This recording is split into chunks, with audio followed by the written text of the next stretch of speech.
So I've got all the bolts on my timing cover set up, tightened down by finger. I'm going to go back. The actual torque spec on these is about 12 foot-pounds. We don't have a torque wrench that goes down to that, so we're going to use our T Allen to go in and just hand tighten everything. We're going to do like we've done with everything else. We're going to alternate back and forth as we work our way up the timing cover. We'll get all of that done and come back, check it all, make sure we've got them all tightened down hand tight, and we'll move on to the next step. Okay, I want to show you something here before we put the oil pan gasket on. There are a couple of places on the oil pan gasket surface that are prone to some leaking, and that's where you transition from the block onto the timing cover or onto the rear main seal or the rear main cover. So we used a little Right Stuff high temp gasket sealant in the corners there. We just put a bead there, then we smoothed it in with our fingers before we put the oil gasket on. That just makes sure that we don't have leaks in those areas that can be problematic on these engines. Just a quick tip to put a little of that on it, and it can pay off in dividends in the long run.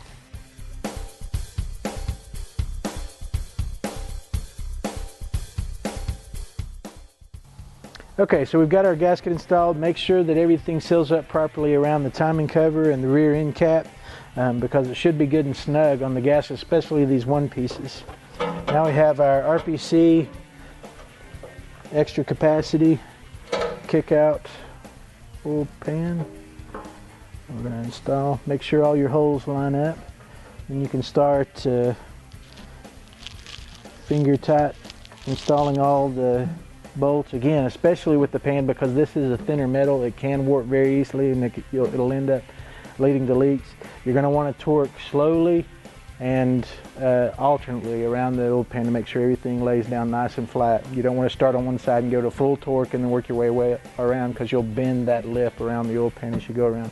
So we're going to get our bolts hand tighten and install them, and then we'll go around and show you the torque pattern that we use.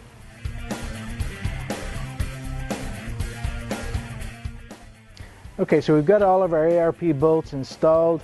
Now we're going to go back and start tightening them down. This is another situation where the torque on the bolt specifications is lower than what our torque wrench uses, so we're going to hand tighten again. You're not going to want to crank them down, and again, so that you have the oil pan surface lay down flat, you're going to alternate through. So what we're going to do is similar to what we did with the main caps for the crankshaft, is we're going to go from the middle and work our way out.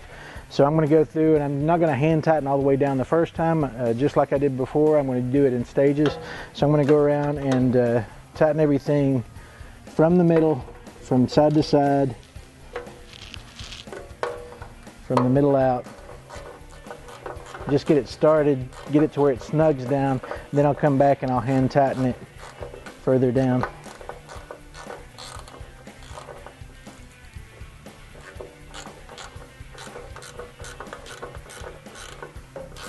Just to where it gets snug.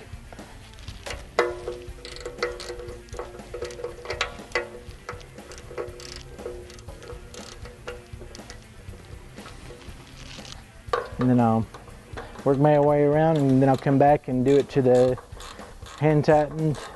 What you're going to want to see is just a little deformation in the gasket all the way around uniformly, and that'll tell you you're getting close to your torque. We'll be right back.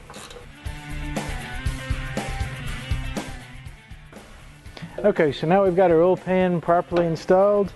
The last thing we want to do before we're done with the bottom end is we're going to put our oil filter adapter on. This is a standard oil filter adapter, bypass adapter. We're going to put a little ARP lubricant on our bolts, get it hand tightened down, torque it to spec, and be done.